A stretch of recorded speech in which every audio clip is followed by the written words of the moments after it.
अब हम कंस्ट्रक्ट करने वाले हैं tangent, construction of a tangent to a circle. Circle को हम एक टेंजेंट बनाएंगे, बट किस तरह का टेंजेंट?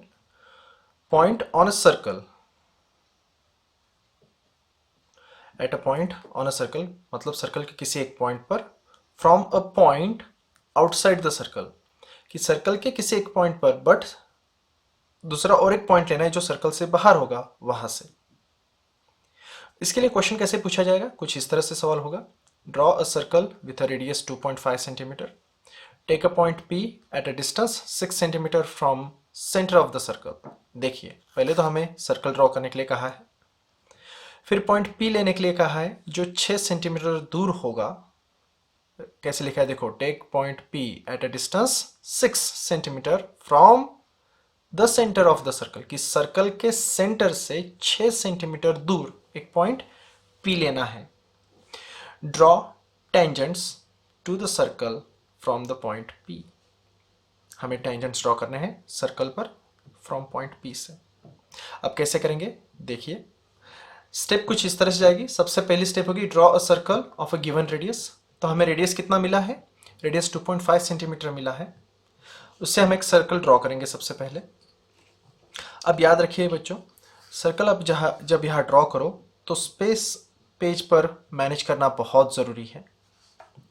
आप ड्रॉ करते वक्त आपके पेज पर थोड़ा सा लेफ्ट साइड में इसे ड्रॉ कीजिए, ताकि राइट साइड में आपको और जगह मिले पॉइंट P बताने के लिए। तो पेज पर थोड़ा लेफ्ट में मैंने सर्कल ड्रॉ किया है विथ 2.5 सेंटीमीटर। सो ये हुआ 2.5 सेंटीमीटर का एक सर्कल। ये रहा उसका सेंटर। अब सेंटर से बाहर की तरफ एक लाइन खींचिए। सेंटर से बाहर की तरफ एक लाइन खींचना है। Draw a line from a centre of the circle of a length equal two point outside the circle. पहले तो ये लंबी खींचिए और उस पर हमें इतनी लेंथ लेनी है जितनी हमें आउटसाइड वाले पॉइंट की बताई गई थी। और पॉइंट कितना दूर है? 6 सेंटीमीटर दूर है, यहाँ से 6 सेंटीमीटर। तो 6 सेंटीमीटर मैंने कंपास पर मेजर किया, 6 सेंटीमीटर कुछ इस तरह। और आगे क्या कहा है? Take a point P at a distance 6 centimetre from centre of the circle. अब इस सर्कल का सेंटर यहाँ पर है, यहाँ से बाहर की तरफ 6 सेंटीमीटर दूर पॉइंट P लेना है। तो पॉइंट P यहाँ आएगा 6 सेंटीमीटर दूर बाहर की तरफ सर्कल से।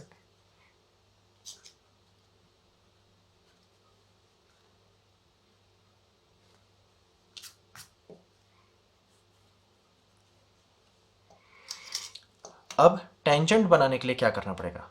तो सबसे पहले बाइसेक्ट द लाइन। अब ये जो लाइन OP है उसे हमें बाइसेक्ट करना है। बाइसेक्ट कैसे करते हैं? तो हमें OP ये जो लाइन है इसमें अंदाजे से आधा यहाँ आता हो तो उससे थोड़ा ज़्यादा डिस्टेंस लेना है। और आपको दो आर्क बनाने हैं, एक ऊपर की तरफ और एक नीचे की तरफ। लाइन से ऊपर की तरफ और लाइन से नीचे की तरफ। सेम और एक आर्क आपको पॉइंट O से लेना है और एक कट पॉइंट O से बनाना है, कुछ इस तरह।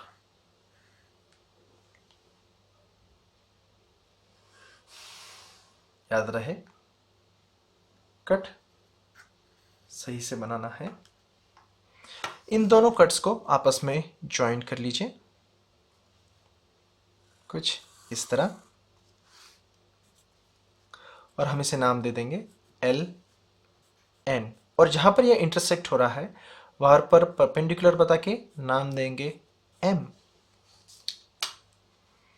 तो लाइन बाइसेक्ट हो गई। बाइसेक्ट मतलब दोनों तरफ डिस्टेंस इक्वल होता है। कैसे पता चलेगा ये डिस्टेंस इक्वल है या नहीं?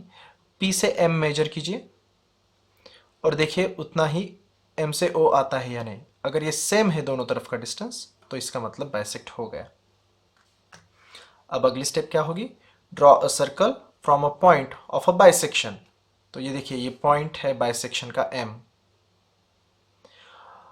और यहां से M इतनी रेडियस, M से लेके O इतनी रेडियस लेना है आपको, M से O इतनी रेडियस आपको लेना है सेंटर की तरफ, और उस सेंटर को उतना रेडियस लेके आपको और एक सर्कल यहां ड्रॉ करना है। अब ये सर्कल बनाने के लिए आपको सवाल में कहा नहीं जाएगा, आपको ये याद रखना है कि आपको और एक सर्कल यहां बनाना पड़ेगा जो O P दोनों पॉइंट से जाएगा। कितना रेडियस लेना चाहिए, पॉइंट M से O इतना रेडियस लेके आपको यहां पर सर्कल ड्रॉ करना है। सर्कल अगर ये बराबर आए, कैसे पता चले, O और P दोनों में से जाएगा तो पता चल जाएगा कि ये सर्कल सही बना है।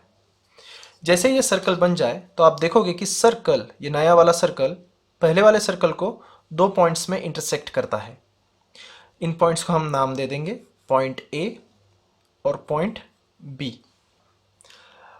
P पॉइंट से A के तरफ, P से A की तरफ और बाद में P से B की तरफ हम दो लाइंस ड्रॉ करेंगे कुछ इस तरह, और ये हो गए हमारे दो टेंजेंट्स AP BP। ये दो टेंजेंट्स हैं हमारे इस सर्कल के लिए। हमें डायमेंशंस लिखना नहीं भूलना चाहिए। जैसे हमारी रेडियस सर्कल की जो है वो 2.5 सेंटीमीटर थी और OP 6 सेंटीमीटर है, तो हम यहां लिखेंगे 6 सेंटीमीटर। याद रखिए, ड्रॉ करते वक्त जगह सही तरह से इस्तेमाल कीजिए।